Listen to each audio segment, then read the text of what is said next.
What's up YouTube? Welcome back to the Wallet Monkey channel where we give you all the credit intel you need to grow your wallet. Today I'm going to cover 6 crypto credit cards. Now these are the only 6 that I know of. There might be others that exist in the US for US residents in the US market, but these are 6 of the biggest, let's say.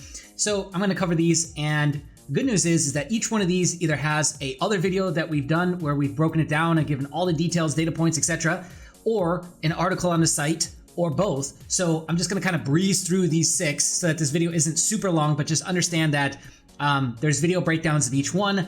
I'll link either the playlist or the card as we go through each one. So recently you should have seen the deep in-depth breakdown of Nexo. We go down the rabbit hole of the LTV model that they use. And of course, this is a card that is not approved by a bank. There's no underwriter. The underwriting process is based on your portfolio and how much money you've got in your savings wallet through Nexo. So at this point in time, there's no other credit factors and underwriting factors outside of that. And of course, you are rewarded based on the more money that you hold with them and the more of your portfolio that sits in Nexo. For example, if you have 10% or more of your portfolio sitting in Nexo, then you will get 0% APR on usage of the card, and then obviously you've got 2% which will be paid in Nexo as rewards as well. So here's the kind of APRs that you can receive, up to, I think the highest is 16% with Matic and Dot. Oh no, we got 36% with AXS. Just keep in mind, whatever you do, don't let the APR drive you to like buy something you don't know and then think that you're gonna make all this money off of not farming, but off of holding it in your wallet and then getting APR off of that, because these are very volatile, some of them. Okay, so just always keep that in mind. Is there is risk. I guess we call it impermanent loss. It's essentially the loss that you incur by wrapping up the asset and keeping it and not moving it, and then the asset going down in price versus the APR that you're getting on it, or excuse me, the APY or APR, right, that you're getting on it. Okay, next, or number 2, and I'm doing these in order of what I think is the best cards. So I've got these all sliced out in order. I do think Nexo is the best because if we're talking well-rounded, there's no credit approval, so no hard hits on my credit at all, and it's based off of my portfolio that I'm holding with them, and the APRs are good, and they seem pretty flexible, and the LTV model that they're using seems pretty good. So all of those factors are why I picked that as, I guess you could say, the best one in my eyes at this point in 2022. Number 2, and the next one I want to talk about is SoFi, or SoFi. We've covered SoFi in a dedicated video back in October. I actually forgot I did this. So all the additional information is there.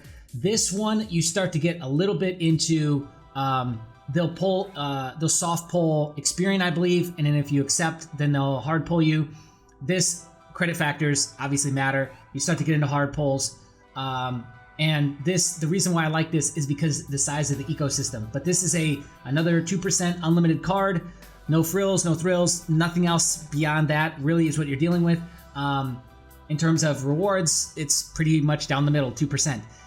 That cash back can be in crypto. Another thing that you're going to notice with all these cards is that for the most part, there is no annual fee, and the foreign transaction fees are pretty close to 0. Some of them have none. You know, a lot of them have like really high caps, meaning that you can spend $3,000 to $20,000 before you get a foreign transaction fee. And like I said, no annual fees and no hidden fees. So really good terms from that standpoint, right? So SoFi is a great 2% card.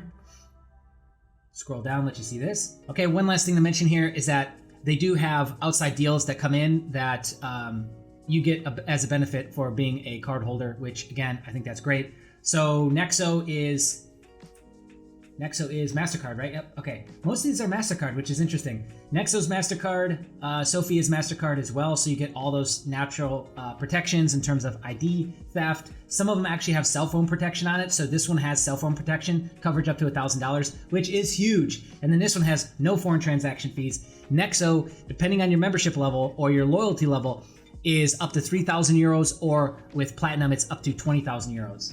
All right, let's continue. What do we got next? Gemini. So Gemini, this finally just recently came out after doing a waitlist for, I think, like a year. They started waitlist in January of 2021, had over 500,000 people. Just shot a dedicated video about this as well. And they will allow you to choose your rewards in 60 different cryptocurrencies. You can change as often as you like. APRs range from 13 to 24%. Credit limits are, we just got data on this, 2,500 to 25,000. We've got 2 people now that have been approved, one for 4,000 and I think one for 6,000. No annual fee, and it's a 3-2-1 card. So 3% on dining up to 6,000 annual, 2% on grocery, 1% on everything else. The cashback rewards for the most part are paid instantly unless there's some sort of settlement period that's required, 24 to 72 hours, which is huge because a lot of these are, you get the rewards at the statement date, which is once a month. This is instantaneously paid to the Gemini account. That's unique, that's cool, I like it. So they're next up on my list.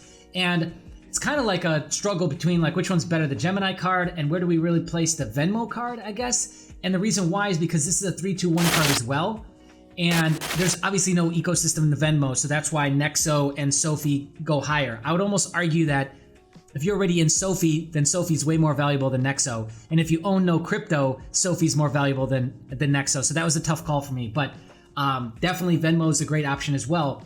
3% on grocery, 2% on bills and utilities, which is huge for your average person, 1% on everything else. And here's the big piece. I think this is newer too. I don't remember this being there when we shot our original Venmo review last year. Turn cash back into crypto. So you want to look, I was looking through this FAQ. You know me, I'm always looking at the terms of service. I'm always looking at the FAQ to ask questions. Apparently there is no fee. There's no crypto transaction fee to get the cash back. So you select which crypto you want. I couldn't find a full list, but apparently there is a list as well on Venmo for giving you multiple options. So it's not just Bitcoin. You can choose the crypto you want. That being said, there is no transaction fee to get it, to receive the rewards. But then if you do want to swap it at that point, understand that every sale of a crypto is a taxable event. Right? So you're opening yourself up for tax liabilities at that point, right?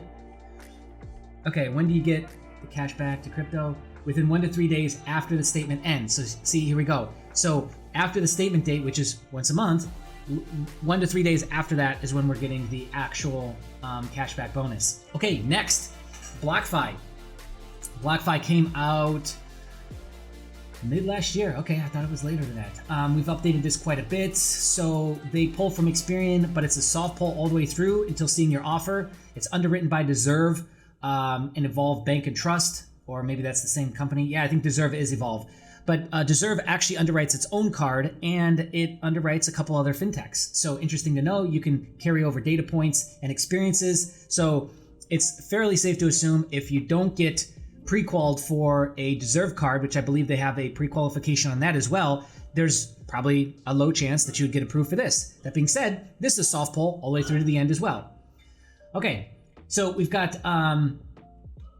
0 foreign transaction fee. I think this is 0 annual fee as well. Credit limits, I don't think we have, even though do we got data points? Nope. 14.99 to 24.99 as the APR. You're gonna get a 3-month window on 3.5% cash back in Bitcoin. This is for just getting the card open, first 3 months only. And then it's 2% cash back on Bitcoin on every purchase over 50,000 of annual spend and earn 1.5% back on everything else. That's why I've positioned this card kind of towards the bottom because it's got like high spend requirements. And even though it is easy to get in terms of like a soft pull all the way to the end, not that great, you know, when we stack it up against the others. So this list was definitely a little tough to come up with, to try and really come up with an encompassing, I guess, format for this. Hopefully you agree we've done a pretty good job. Lastly, we need to talk about this guy, which is the upgrade card. And this is really more of like a notable mention. This card is it's not that great. All right, so I don't even know if this is a separate card or it's after you get approved for an upgrade card, you can pick the Bitcoin rewards and you can get a customized card that looks like this, right? I don't know which it is. It's unlimited 1.5% back in Bitcoin on payments. So the reason why I was at the bottom of the page is because we got to read through this. Earn unlimited 1.5% back in Bitcoin rewards when you make payments on your purchases. Payments on non-purchase transactions such as spending funds electronically to your bank account are non-eligible to earn rewards. Your Bitcoin will be purchased within 1 to 2 statement periods from the date your payment is received. So that could be 30 to 60 days before you get your rewards. This has to factor into this little top list that I've created. And that's, again, one of the reasons why I put this at the bottom, is because how they do this is pretty badly done. The value of Bitcoin purchase will be based on the reference rate at the time of the Bitcoin purchase. Your Bitcoin cannot be transferred to a separate wallet. Okay, so how do I get it out? Sales of Bitcoin are subject to also a 1.5% transaction fee, which will be deducted from your sales proceeds. So I'm gonna go ahead and tell you right now, the amount you're gonna get in actual rewards is gonna be like nil. It's not even worth doing this. I think they're doing this to just jump on the train of hype with Bitcoin right now, because Upgrade is like a fintech and they're like edgy, right? So they're just trying to like fit a demographic that might not have paid attention to their cards by offering this. But reading the fine print, they're the only ones that charge you a transaction fee. Every single others, to get the rewards, you do not get a transaction fee. I don't know, so maybe I'm wrong. BlockFi might incur some sort of transaction fee. I don't think so though. But again, Upgrade is like the only other one that does. So that's why it's at the bottom of the list. So there you have it. Those are the 6 cards that I know of that are being talked about, that are offered and actually launched right now. And keep in mind too that these are still considered credit cards. I'm gonna do another top list really soon, which is just debit cards and the rewards that those offer, which there's some really great stuff on that end too. And then what we'll probably do is another video where we just kind of recap who gives you the best APY, right? So there you have it. We've got Nexo in first place, SoFi in second place, then Gemini, then Venmo, then BlockFi, and then Upgrade at the bottom. So I'd love to hear how you would place these 6. Would you change the order? If so, I'd love to hear in the comments how you rate or grade these 6 crypto credit cards, as well as any other comments that you've got, some data points you'd love to share. We'd love to hear from you in the comments below. Like this video if you want to help it get in front of more people. And if you're brand new here, take a minute, subscribe, hit the bell notification. Be on the lookout for more videos coming soon.